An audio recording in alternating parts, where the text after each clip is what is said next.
물론 여긴 국민 라디오.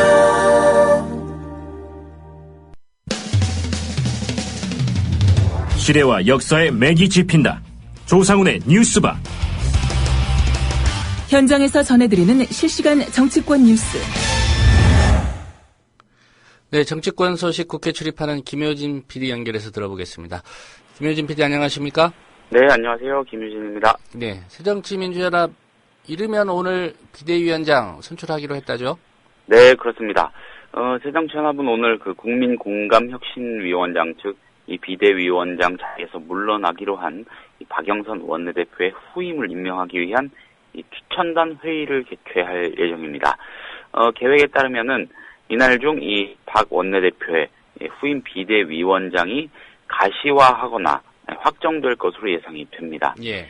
새정치연합은 오늘 오후 2시 이 국회 당대표 회의실에서 전직 당대표들 및 원내대표들 그리고 상임고문단 19대 국회 부의장단 등으로 구성된 추천단 회의를 열어서 이 후임 비대위원장 임명과 관련한 논의를 할 계획입니다.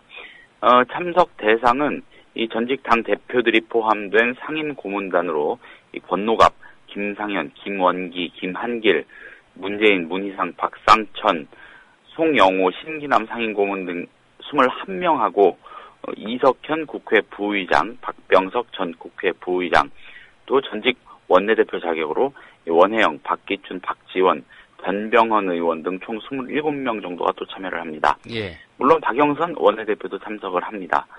다만 이 730 재보궐선거 이후 정계 은퇴를 선언한 손학규 전 대표는 이미 이 상임고문단 사퇴서를 제출한 상태라서 불참할 것으로 예상이 되고요.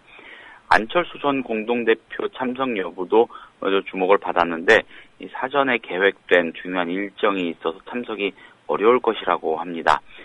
새정치연합은 되도록 오늘 추천단 회의에서 후임 비대위원장을 결정한다는 그런 방침입니다.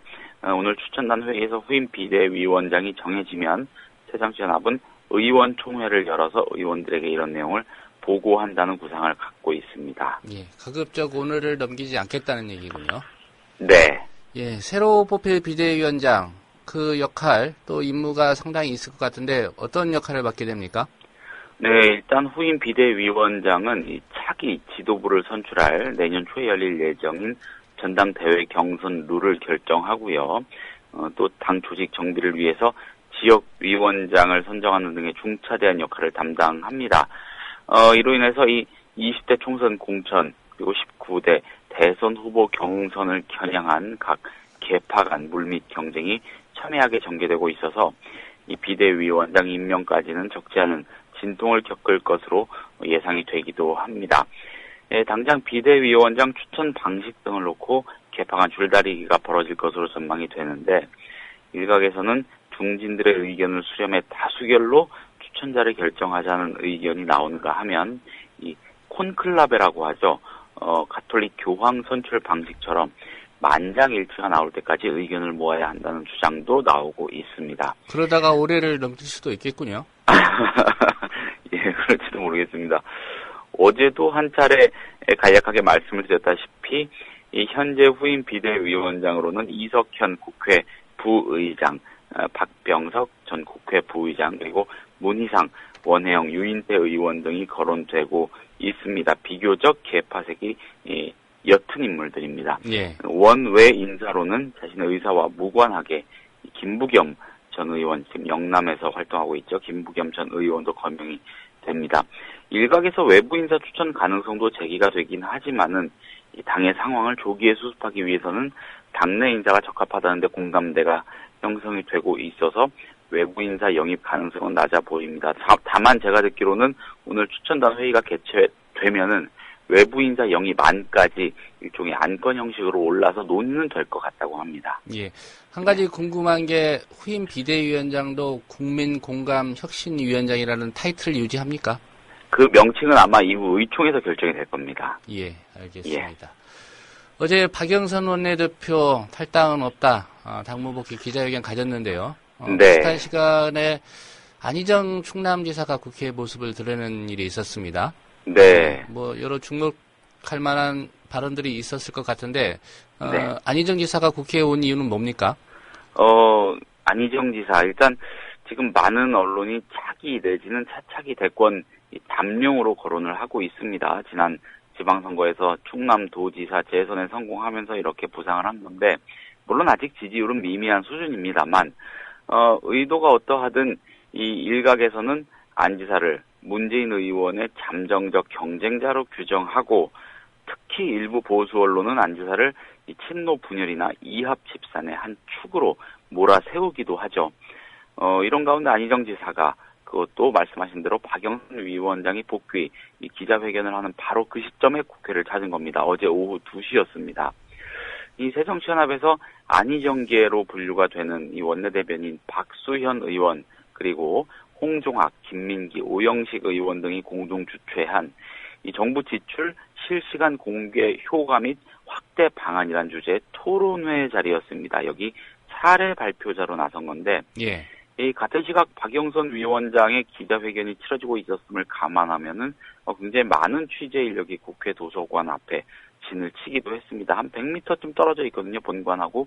저도 이쪽을 취재하러 좀 가봤는데 몇 없을 줄 알았는데 생각보다 좀 많아서 놀랐습니다. 안희정 지사는 토론회에 앞서서 기자들이 어제 박근혜 대통령의 국무회의 발언에 대한 그제 박근혜 대통령의 국무회의 발언에 대한 생각을 물으니까 국민들이 가지고 있는 극도의 불신과 혼란을 대통령과 의회 지도자들이 해결을 해주셔야 한다. 이것은 누가 이기고 지고의 문제가 아니다. 자기 주장만 하고 방문을 잠그는 식은 안 된다. 이런 상황에서 경제가 시급하다고 말하는 것에 국민은 동의하지 못할 것이다. 이렇게 말을 했습니다. 당연히 박영선 위원장, 박영선 원내대표를 둘러싼 당내 논란에 관한 질문도 있었겠죠. 예. 새정치연합이 잘할 수 있도록 국민의 기대를 모으고 야당의 역할을 복원하는 계기가 되길 바란다. 이렇게 비교적 조심스럽게 원론적인 입장만을 밝혔습니다. 예. 생각보다 기자들이 많았다고 말씀하셨는데 새정치민주연합 인사들도 많이 왔습니까? 사실 저도 그렇고 거기 있던 다른 몇몇 기자들도 거의 없을 줄 알았거든요. 왜냐하면 워낙 중요한 일정이 있기 때문에 박영선 원내대표의 기자회견장 바로 그 자리에 가진 않아도 다들 자리를 지키면서 조금 자중하고 있지 않을까 그런 분위기였습니다. 근데 막상 현장에 가보니까 분위기가 남달랐습니다.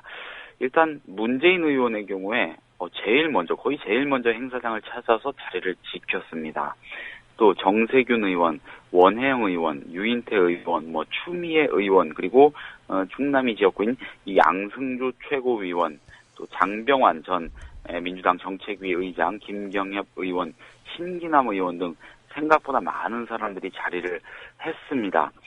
이 자리에 모인 사람들의 면면을 하나씩 살펴보는 것도 굉장히 흥미로울 것 같습니다. 일단 정세균 의원하고 문재인 의원은 차기 대권 잠룡이자 또 내년 초에 등극할 새정치연합 새 당대표 후보들, 즉 당권 주자들입니다. 그리고 유인태, 원혜영, 추미애 의원 등은 박영선 위원장의 사퇴로 공석이 될 이 새 비대위원장 후보군이라고 말할 수가 있겠습니다. 어제와 같은 시점에 이렇게 폭넓게 당내 중진들을 끌어모을 수 있는 인사가 그리 많지는 않을 것으로 보입니다.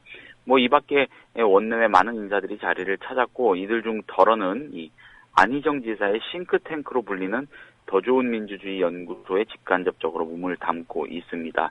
일종의 개파가 어느 정도 형성이 돼 있는 그런 모습을 발견할 수 있었고요.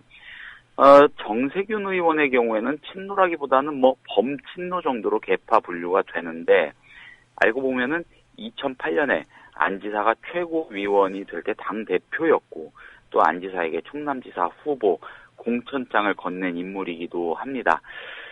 박영선 위원장의 기자회견 장면하고 여러모로 묘하게 대비가 되면서 얘기거리를 많이 만들어낼 만한 자리였습니다.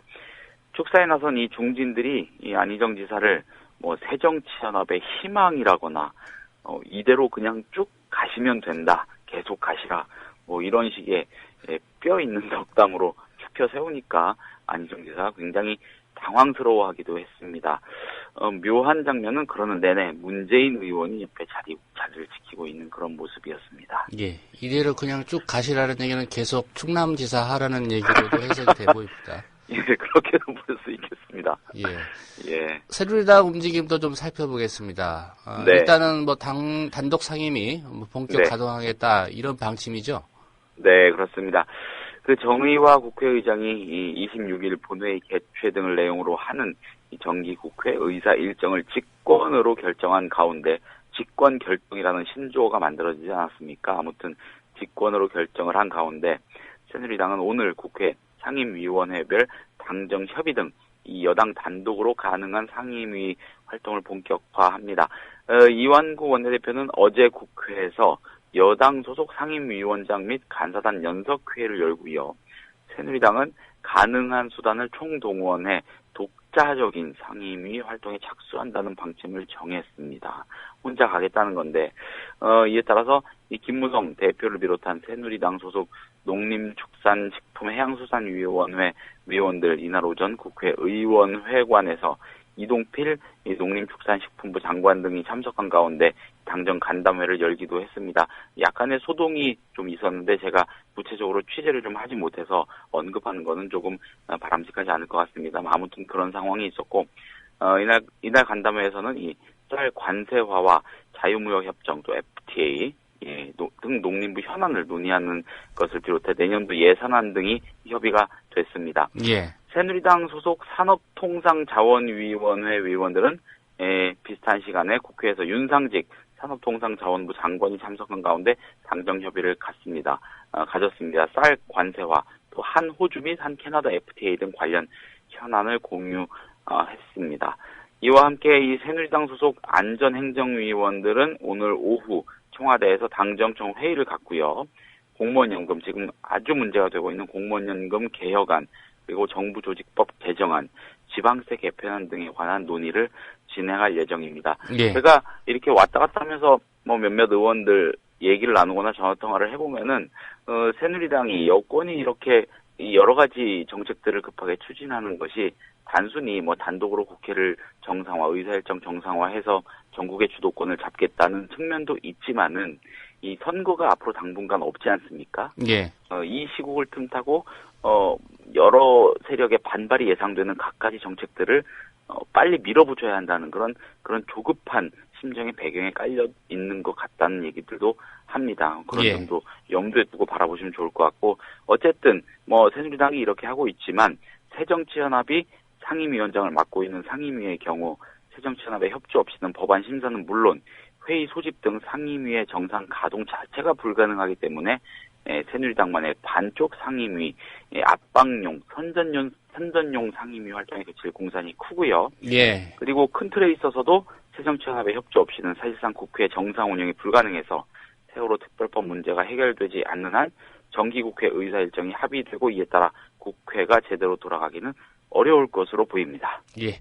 오늘 소식 잘 들었습니다. 네, 감사합니다. 네, 지금까지 김효진 PD였습니다. 국민 라디오 지지하는 4가지 방법 아시나요? 다운로드하기, 별점 주기, 댓글 달기, 구독하기.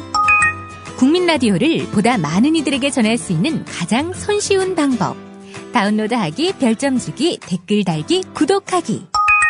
잊지 마세요. 다운로드하기, 별점 주기, 댓글 달기, 구독하기.